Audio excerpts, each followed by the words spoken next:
Hello friends and welcome to English literature feed India. आज हम पढ़ेंगे the vendor of sweets written by the very famous R K Narayan. I am very sure आपने इनका नाम सुना है and I am very sure you have heard his name and Malgudi also. So let's start with the introduction to the novel now. Vendor of sweets सबसे पहली दफा publish हुआ था 1967 में और ये जो नॉवेल है ये बायोग्राफी है श्री के वी जगन का, जो कि एक फिक्शनल कैरेक्टर है इस नॉवेल के अंदर और वो एक स्वीट वेंडर है, मिठाई वाला है in this fictional town of Malgudi. You would know Malgudi का नाम I'm pretty sure आप सबने ज़रूर सुना होगा. So this fictional town of Malgudi, it was created by R.K. Narayan. And if you know, एक Indian television series भी आया था नारायण के वर्क्स के ऊपर based, which was titled Malgudi Days and that premiered in 1986. और जो उसका थर्ड सीजन था विच केम इन 1988, तो उसके अंदर 8 एपिसोड्स थे which were based on this vendor of sweets. Now let's start with the summary of the novel. तो जैसा मैंने बताया, जो हमारी स्टोरी है वो रिवॉल्व करती है जगन के अराउंड, जो कि एक 55 साल का मिठाई वाला है in the Indian fictional town of Malgudi, और उसका बेटा जो माली है। तो जो हमारी स्टोरी है वो इन दोनों के अराउंड रिवॉल्व करती है। When Jagan was a young man, तो वो गांधी जी से बहुत इंस्पायर्ड था और उसने तभी से ये कोशिश करी है कि महात्मा गांधी के जो प्रिंसिपल्स थे, जो उनकी गाइडेंस को फॉलो करे वो अपनी लाइफ में, और इसलिए वो बहुत एक सिंपल सी एस्थेटिक सी लाइफ जीता है। और ये वाली जो उसकी लाइफस्टाइल है वो अडियर करती है, फॉलो करती है फाउंडेशनल टेक्स्ट ऑफ हिंदुइज्म को, विच इज भगवद गीता। अब ऑल्दो जगन जब अपने यूथ में था तो वो काफ़ी पॉलिटिकली एक्टिव था, इंस्पायर्ड बाय जो गांधी जी का नॉन वायलेंट अहिंसा वाला जो रेजिस्टेंस था उनका, he was inspired by that and he was quite active politically when he was young. लेकिन अपनी मिडिल एज में अब आते आते वो अपनी एक कंफर्टेबली लाइफ में सेटल हो गया है into a simple routine and he has those patriarchal views also. तो जो उसके ये पेट्रियार्कल व्यूज हैं शादी को लेकर या फिर जो उसके ट्रेडिशनल कल्चरल बिलीव्स हैं, वो काफी सिग्निफिकेंट पार्ट प्ले करते हैं जब वो अपनी वाइफ के हेडेक्स को ट्रीट करता है, जो कि इवेंचुअली पता चलता है कि जो उसको हेडेक्स हो रहे थे, जो जगन की वाइफ को हेडेक्स हो रहे थे, सिर में दर्द हो रहा था, that was because of a brain tumour. But because he is so seeped into his traditional cultural beliefs, तो वो मॉडर्न मेडिसिन को रिजेक्ट कर देता है। तो he rejects modern medicine and health care और उसकी वजह से इवेंचुअली उसकी वाइफ की डेथ हो जाती है because of that brain tumour. वो इतना ज़्यादा यकीन रखता है नेचुरल ट्रीटमेंट में कि नेचुरल ट्रीटमेंट जो है that is far superior to modern medicine, के उसने एक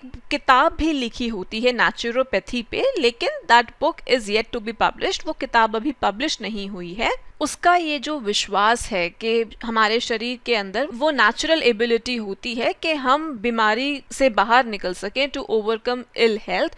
तो ये बहुत आयरॉनिक है अगर हम उसकी एक्चुअल जॉब देखें, जो कि क्या है, मिठाई बेचने की, स्वीट एंड फूड। तो ये जो उसकी हिपोक्रेसी है, दोगलापन है जो ये उसका, this also extends to the financial side उसके बिजनेस का, बिकॉज वो अपने टैक्सेस को ऑनेस्टली रिपोर्ट नहीं करता है। तो जगन और उसकी वाइफ की शादी के बाद उनको काफी टाइम लगा होता है, ऑलमोस्ट अ डेकेड, ऑलमोस्ट 10 साल, जब माली फाइनली पैदा होता है। और वो भी कब, जब जगन जाके उसने एक रिलीजियस पिलग्रिमेज करी होती है ताकि भगवान से आशीर्वाद लेने के लिए, ताकि उसको बच्चा पैदा हो सके।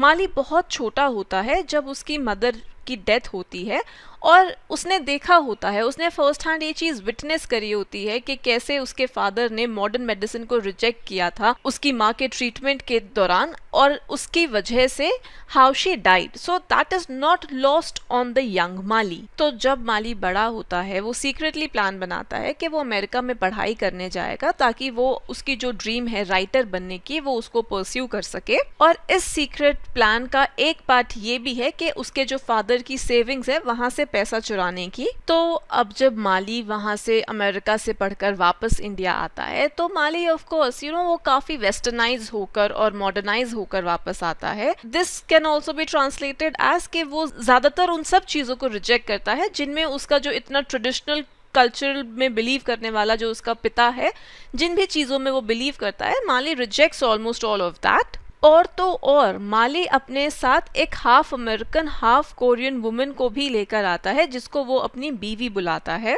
And you know towards the end of the novel Jagan को ये पता चलता है कि जो ग्रेस और माली हैं उन दोनों की शादी नहीं हुई है, दे आर नॉट लीगली वेड। और जो माली है वो इतना वेस्टर्नाइज हो चुका है कि वो उसने अमेरिका में जाके बीफ तक खाना शुरू कर दिया था। बीफ क्या होता है? Cow's meat. And you would know कि हिंदुइज्म के अकॉर्डिंग, हिंदू बिलीव्स के according, eating cow's meat is prohibited, it's a violation of the Hindu doctrine, because वहाँ पर जो गाय है उसको बहुत सेक्रेड माना जाता है, होली काउ, राइट? तो and he even develops a taste for beef in America. तो अब इवेंचुअली जो माली का सपना होता है राइटर बनने का, उसकी जगह अब वो प्लान करता है कि वो एक फैक्ट्री खोलेगा जो प्रिंटिंग और पब्लिशिंग इक्विपमेंट प्रोड्यूस करेगी। उसका विजन ये है कि जो ये सब हार्डवेयर है ये इंडिया का लिटरेरी आउटपुट इंक्रीज करेगा। कैसे? जो करंट आउटडेटेड प्रोसेस है, बाय ऑटोमेटिंग दैट। लेकिन अब इस प्लान को पूरा करने के लिए माली को जगन से लोन मांगना होगा, पर जो जगन होता है वो इस आइडिया को अपोज करता है। He is resistant to that idea because you know again वो जो उसका ट्रेडिशनल व्यू है, because of that again instead वो सजेस्ट करता है कि माली को उसका जो ऑलरेडी सक्सेसफुल बिजनेस है, दैट वो स्वीट्स का वेंडर है ना, कि तुम उस बिजनेस को टेक ओवर कर लो। He suggest that and of course Mali उस प्रपोजल को मना कर देता है। अब होता क्या है कि एक स्कल्प्टर चिन्ना दोराई नाम का, स्कल्प्टर कौन होता है? जो मूर्ति बनाने वाले होते हैं ना, जो मूर्तिकार होते हैं, दैट एक दफा वो आता है जगन से मिलने के लिए, उसकी मदद मांगने के लिए, ताकि वो देवी माँ की जो मूर्ति वो बना रहा है उसको कंप्लीट कर सके ऑफ द गॉडेस गायत्री। अब ये जो स्कल्प्टर है चिन्ना दोराई, वो जगन को उस अलग सी जगह पर लेकर आता है जहाँ पर वो काम करता है। वहां पर जगन को ये फील होता है, रियलाइज होता है कि जो उसका खुद का बिजनेस है, पैसा है, प्रॉब्लम्स है, वो सब उसको वहां पर उस जगह पर जाके धुंधली सी लगने लगती हैं। अब जो स्कल्प्टर है वो जगन से पूछता है कि क्या वो ये जो जगह है वो उसको खरीद के उसकी मदद करेगा, उस जगह को खरीद के स्कल्प्टर की मदद करेगा और उसके वर्क को सपोर्ट करेगा। तो जो जगन है वो इनिशियली शुरू में तो रेजिस्ट करता है, लेकिन इवेंचुअली वो मान जाता है because you know he decides, he feels to depart himself from the world. Now Jagan एक बार ग्रेस से कुछ डिस्कशन कर रहा होता है और उसको ये पता चलता है कि जो माली और ग्रेस हैं they are not actually married. And of course जो जगन है वो काफ़ी शॉक्ड हो जाता है, उसको बहुत हर्ट फील होता है कि उसका जो पुराना पुश्तैनी घर था उन्होंने उसको पोल्यूट कर दिया, कॉन्टैमिनेट कर दिया, because again you know those traditional views के वो बिना शादी के दोनों साथ में रह रहे थे। तो he is a traditionalist, right? So he does not appreciate this at all.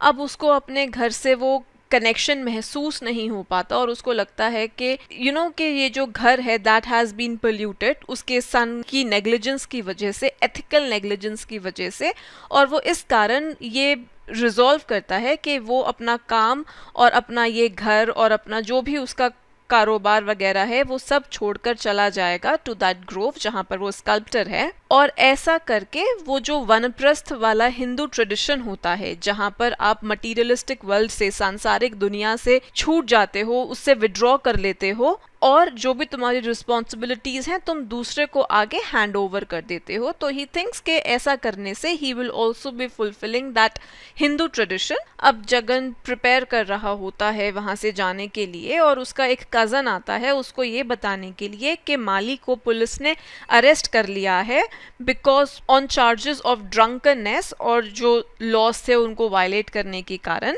पर जगन का जो ये निर्णय होता है, जो डिसीजन होता है कि वो सब कुछ छोड़ के चला जाएगा, दैट स्टिल रिमेन्स। और वो अपने कज़न को ये बोलता है कि वो ये इंश्योर करे कि माली लंबे समय तक जेल में रहे। वो जो भी उसकी चाबियां वगैरह होती हैं, बिजनेस होता है, वो अपने कज़न को हैंड ओवर कर देता है और वो कुछ पैसे अलग करता है ग्रेस के लिए ताकि वो अपनी रिटर्न की वापसी की टिकट खरीद सके। और Jagan he leaves for the Grove. Grove is like जैसे आपका छोटा सा जंगल हो गया, छोटा सा वन, उपवन, that is a Grove, and finally जो जगन है वो वहां के लिए चला जाता है, and this is how this novel ends. अगर अब हम थीम्स की बात करें नॉवल के अंदर, तो जो सबसे एक प्रोमिनेंट थीम देखने मिलती है वो है culture clash, and that can be seen, जो फादर और सन, जो जगन और माली का रिलेशनशिप है, it can be seen through that. दोनों के बीच में एक जनरेशनल डिवाइड तो है ही, पर ये जो दोनों हैं ये क्लैश करते हैं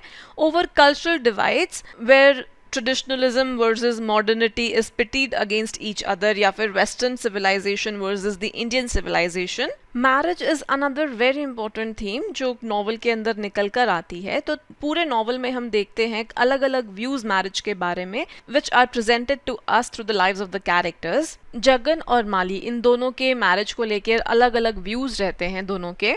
आप देखेंगे तो जो जगन की शादी है, that's more seeped into the traditional Hindu culture, जहां पर the husband is the superior one and the authoritative one.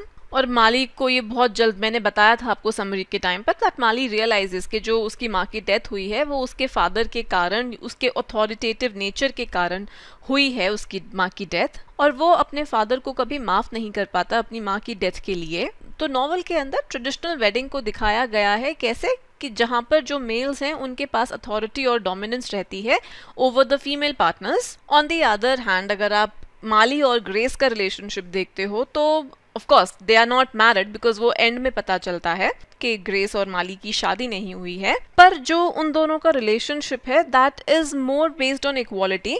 और जगर इनफैक्ट नोटिसेस कि जो ग्रेस है, she is not ruled by Mali as opposed to how he would have ruled his wife.